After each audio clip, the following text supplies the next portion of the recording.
जिस प्रकार अकेला चंद्रमा रात की शोभा बढ़ा देता है, ठीक उसी प्रकार एक ही विद्वान सज्जन पुत्र कुल को आह्लादित करता है। जिस प्रकार वन में सुंदर खिले हुए फूलों वाला एक ही वृक्ष अपनी सुगंध से सारे वन को सुगंधित कर देते हैं, उसी प्रकार एक ही सुपुत्र सारे कुल का नाम ऊंचा कर देता है। मूर्ख शिष्य को पढ़ाने पर, दुष्ट स्त्री के साथ जीवन बिताने पर तथा दुखी और रोगियों के बीच में रहने पर विद्वान व्यक्ति भी दुखी हो ही जाता है। गुणहीन का रूप, दुराचारी का कुल तथा अयोग्य व्यक्ति की विद्या नष्ट हो जाती है। धन का भोग न करने से धन भी नष्ट हो जाता है। जिस प्रकार एक ही सूखे वृक्ष में आग लगने पर सारा वन जल जाता है, इसी प्रकार एक ही कुपुत्र सारे कुल को बदनाम कर देता है। कोयल तब तक मौन रहकर दिनों को बिताती है जब तक कि उसकी मधुर वाणी नहीं फूट पड़ती। यह वाणी सभी को आनंद देती है, अतः जब भी बोलो मधुर बोलो। कड़वा बोलने से चुप रहना ही बेहतर है। जिससे प्रेम होता है उसी से भय भी होता है। प्रेम ही सारे दुखों का मूल है, अतः प्रेम बंधनों को तोड़कर सुखपूर्वक रहना चाहिए।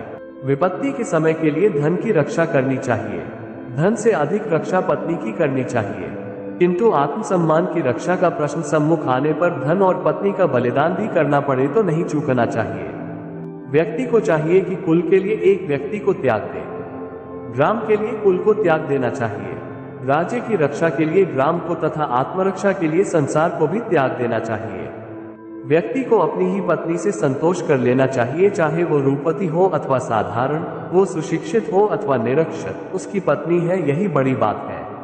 किसी महत्वपूर्ण कार्य पर भेजते समय सेवक की पहचान होती है। दुहक के समय में बंधु बांधवों की, विपत्ति के समय मित्र की तथा धन नष्ट हो जाने पर पत्नी की परीक्षा होती है।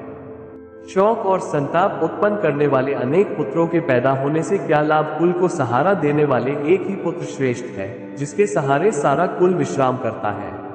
आचरण से व्यक्ति के कुल का परिचय मिलता है, बोली से देश का पता लगता है, आदर सत्कार से प्रेम का तथा शरीर को देखकर व्यक्ति के भोजन का पता चलता है। घर से बाहर विदेश में रहने पर विद्या मित्र होती है, घर में पत्नी मित्र होती है, रोगी के लिए दवा मित्र होती है तथा मृत्यु के बाद व्यक्ति का धर्म ही उसका मित्र होता है। किसके कुल में दोष नहीं होता, रोग किसे दुखी नहीं करते, दुहक किसे नहीं मिलता और निरंतर सुखी कौन रहता है। अर्थात कुछ न कुछ कमी तो सब जगह है और यह एक कड़वी सच्चाई है। राष्ट्र द्वारा किए गए पाप को राजा भोगता है, राजा के पाप को उसका पुरोहित, पत्नी के पाप को पति तथा शिष्य के पाप को गुरु भोगता है। जहाँ मूर्खों का सम्मान नहीं होता, अन्न का भंडार भरा रहता है और पति पत्नी में कलह नहीं हो, वहाँ लक्ष्मी स्वयं आती है। समान स्तर वालों से ही मित्रता शोभा देती है, सेवा राजा की शोभा देती है, वैश्यों को व्यापार करना ही शोभा देता है। शुभ स्त्री घर की शोभा है। जिसके घर में माता न हो और स्त्री क्लेश करने वाली हो, उसे वन में चले जाना चाहिए, क्योंकि उसके लिए घर और वन दोनों समान ही है। ऋण करने वाला पिता शत्रु के समान होता है, व्यभिचारिणी माँ भी शत्रु के समान होती है।